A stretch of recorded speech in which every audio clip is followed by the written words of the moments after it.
नमस्कार, आप देख रहे हैं देश न्यूज। आपके साथ मैं हूं रानी नागर। आज के प्रोग्राम में हम छत्तीसगढ़ और राजस्थान की राजनीति पर बात करेंगे। जानेंगे छत्तीसगढ़ में टीएस सिंहदेव और डिप्टी सीएम बनाने के पीछे कांग्रेस की क्या मंशा है। साथ ही ये भी जानेंगे कि क्या पार्टी अब राजस्थान में भी सचिन पायलट की नाराजगी को दूर करने के लिए जल्द बड़ा फैसला ले सकती है। छत्तीसगढ़ में कांग्रेस ने इस साल के विधानसभा चुनाव से 4 महीने पहले टीएस सिंहदेव को डिप्टी सीएम का पद सौंप दिया है। पार्टी के ऐसा करने के पीछे राज्य में चल रही अंदरूनी कलह बताई जा रही है। माना जा रहा है कि पार्टी इसके जरिए मुख्यमंत्री भूपेश बघेल और टीएस सिंहदेव के बीच जारी खींचतान को खत्म करना चाहती है।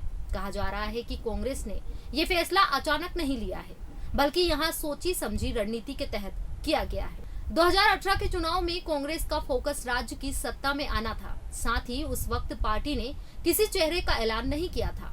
विधानसभा चुनाव के दौरान भूपेश बघेल ने राज्य में प्रचार का जिम्मा उठाया और टीएस सिंहदेव ने राज्य में संगठन को मजबूत करने का काम किया था। राज्य की जनता ने दोनों नेताओं के चेहरे को ध्यान में रखकर वोट किया, लेकिन चुनाव में जीत हासिल करने के बाद इन दोनों नेताओं के बीच सियासी खींचतान शुरू हो गई। माना जा रहा है कि दोनों नेताओं के बीच यहां लड़ाई अभी तक जारी थी, जिसके चलते पार्टी के आलाकमान नाराज चल रहे थे। ऐसे में पार्टी ने दोबारा राज्य की सत्ता में वापसी करने के लिए टीएस सिंहदेव को प्रदेश का नया डिप्टी सीएम नियुक्त कर दिया है, ताकि चुनाव से पहले पार्टी खेमे में कोई नाराजगी न रहे। बुधवार यानी 28 जून को राज्य के मुख्यमंत्री भूपेश बघेल ने पार्टी के इस फैसले का स्वागत किया है और राज्य में नए डिप्टी सीएम टीएस सिंहदेव को ट्वीट कर बधाई दी। बघेल ने टीएस सिंह के साथ फोटो शेयर करते हुए लिखा, हे तैयार हम, महाराज साहब को उप मुख्यमंत्री के रूप में दायित्व के लिए बधाई और शुभकामनाएं। बता दें, कांग्रेस नेता सचिन पायलट ने भी टीएस सिंहदेव को बधाई दी। इधर भाजपा ने कांग्रेस के इस फैसले पर तंज कसा है। पूर्व सीएम और भाजपा के वरिष्ठ नेता रमन सिंह ने ट्वीट किया, जब डूबने लगी कश्ती तो कप्तान ने कुछ किया, सौंप दी है पतवार आधे दूसरे के हाथ में। महाराज जी को बचे हुए 4 महीनों के लिए बधाई। टीएस सिंहदेव ने डिप्टी सीएम बनने पर खड़गे को धन्यवाद देते हुए कहा, मैंने हमेशा समझा कि छत्तीसगढ़ के लोगों ने अपनाया और इसने दिया। कांग्रेस ने काम करने का मौका दिया, सबको साथ लेकर चलना है। कोशिश करनी है कि सीमित समय में जो भी करना है वो हम मिलकर कर सके। कांग्रेस के लिए क्यों जरूरी है सिंहदेव? सरगुजा के राज परिवार से आने वाले टीएस सिंहदेव के सहारे पार्टी की रणनीति सरगुजा संभाग के 6 जिलों की कुल 14 विधानसभा सीटों का समीकरण साधने की भी है। 9 आदिवासी सीटों समेत ये सभी 14 सीटें इस समय कांग्रेस के कब्जे में है। कांग्रेस सरगुजा संभाग की सीटों पर अपनी पकड़ किसी भी तरह से कमजोर नहीं होने देना चाहती। दूसरा फैक्टर आदिवासी वोट भी है। सरगुजा की 9 सीटें मिलाकर छत्तीसगढ़ में कुल 29 आदिवासी सीटें हैं। टीएस सिंहदेव की गिनती ऐसे नेताओं में होती है जो आदिवासी समुदाय के बीच अच्छी पेट रखते हैं। पिछले चुनाव में कांग्रेस के साथ रहे पूर्व केंद्रीय मंत्री अरविंद नेताम पहले ही सर्व आदिवासी समाज के बैनर तले विधानसभा चुनाव में उम्मीदवार उतारने का ऐलान कर चुके हैं।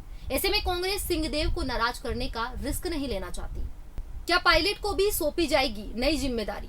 विधानसभा चुनाव 2023 में जीत के लिए कांग्रेस पार्टी के भीतर गुटबाजी को खत्म कर एकजुटता का संदेश देना चाह रही है।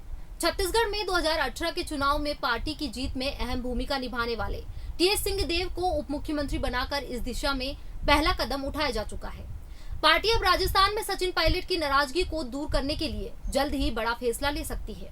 आलाकमान की ओर से पूर्व उप मुख्यमंत्री को फिर से प्रदेश में बड़ी जिम्मेदारी देकर चुनावी मैदान में कांग्रेस को डबल इंजन यानी गहलोत और पायलट के साथ उतारने की कोशिश की जा रही है।